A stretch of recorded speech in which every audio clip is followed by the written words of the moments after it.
It's a book of a friend of mine. I haven't read it yet, but I'm looking forward to it being a complete nut job book. Malt liquor. All right, a while ago, a friend of mine said, "Hey Earl, you've been cutting back on your videos. Why do you think that is?" And I think it's because I feel pretty caught up into. I'm having like this weird thing happen to me right now. That I've spent a huge amount of videos talking about my past, and just lately, rugby.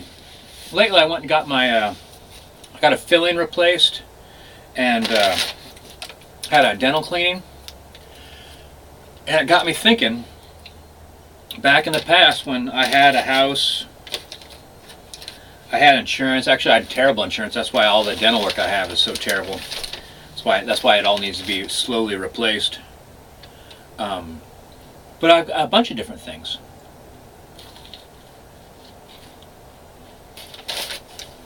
You know, I might as well name them. I had a house. I was with a woman I loved. I had lots and lots of friends. I used to have parties at my house every week. Literally every week I had parties at my house. They'd be like potluck parties. Like, they were basically based off food. I had so many poor friends that we'd all like combine our resources and feed each other once a week.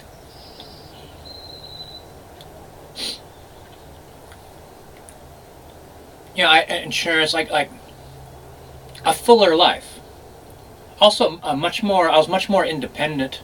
I was much more independent, and you would not believe how little shit I took about fucking anything, about anything and everything.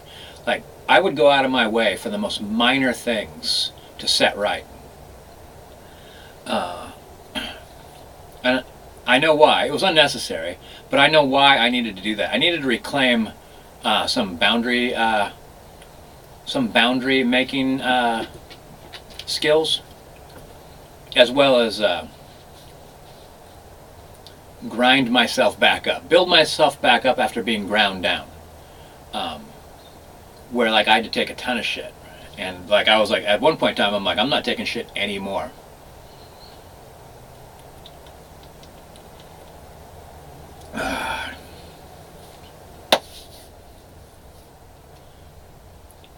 I feel like all these bridges, like that there was that part of my life, and then there was the things that happened in between.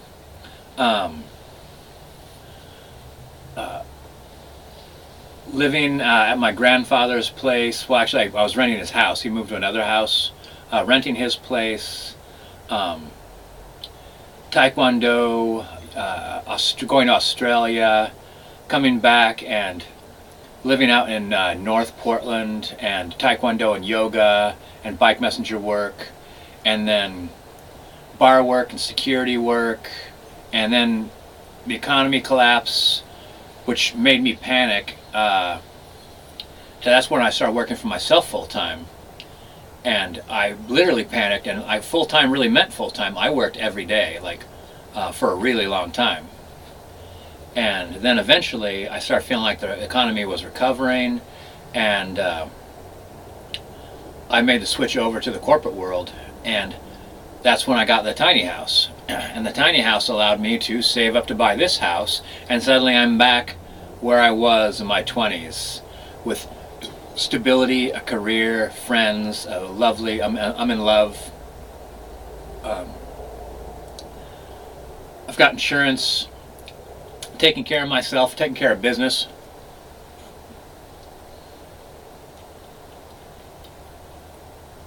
And here's the thing: like all my fractured history between then and there. That's why I made those videos of the decades of my life. I really was having trouble putting that together in my own mind.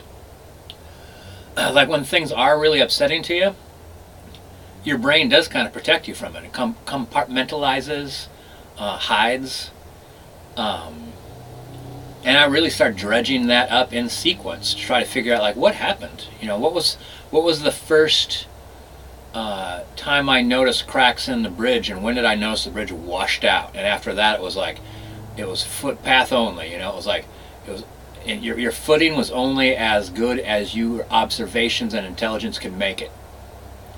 And that was some tightrope walking there. There was like a lot of times where things could have gone wrong. If I would have gotten hurt during that time when I was working for myself, I was doing security work. People were literally attacking me as my job. I wasn't insured. I could have been, at any point in time, I could have been saddled with like a huge amount of medical bills. There one guy like bounced my head off the concrete. I could have ended up with brain damage. And like if you got brain damage and you're homeless, guess what happens to you?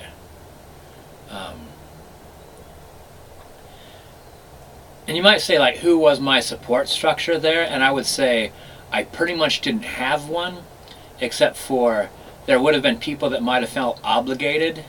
And like, how great would that have been? Had someone that felt obligated to take care of me, as opposed to like, would love to take care of me. Like, I mean, it's not going to be great, but like, it's in their heart to care for me, as opposed to like in their obligations to care for me.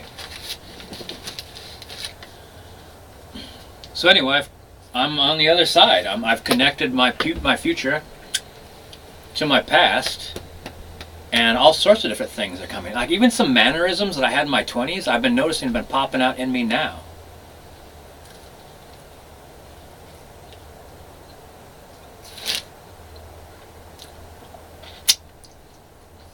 Which I find fairly interesting. You know how like, when you smell something like chalk, you smell chalk and it reminds you of like, I don't know how many people actually had a chalkboard in their schoolrooms. Or a music from like, you know, like your teenage years, or you hear a song and you're like, it immediately takes you back. My current life right now is doing that to my 20s right now. Like I feel like just shook.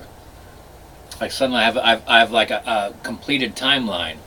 I feel like am I picking up where I left off a little bit? Probably. So like right now, as I approach 50, I'm probably where I expected to be as I was in my 30s. And I don't necessarily see that as a bad thing at all. It's not like time lost or time misspent. Life hands you out all sorts of things. I feel lucky that life handed me out things that I could cope with and actually made me stronger. I can imagine life handing me out some things that I wouldn't know how to deal with. I'd try to figure it out, and I'd hope I'd do a good job, but I don't know. Anyway, it's where I'm at now. Where I was then is where I'm at now.